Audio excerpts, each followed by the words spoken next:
আমার মুরগিটির ডিম পাড়া শেষ হয়েছে। এখন মুরগিটি বাচ্চা ফোটানোর জন্য আমি 15টা ডিম দিয়েছি। দেখছি ফুটাতে পারে কি মুরগিটি। এখন আমার মুরগি দেখুন কিভাবে ডিমটা ভিতরে ঢুকিয়ে নিচ্ছে বুকের তলে, কত সুন্দর করে।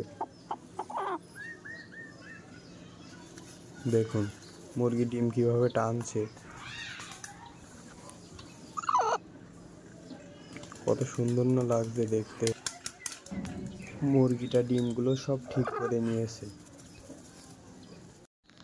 আমরা ডিমগুলো 21 দিন পরে দেখছি বাচ্চা ফুটিয়েছে, কত সুন্দর বাচ্চা দেখতে।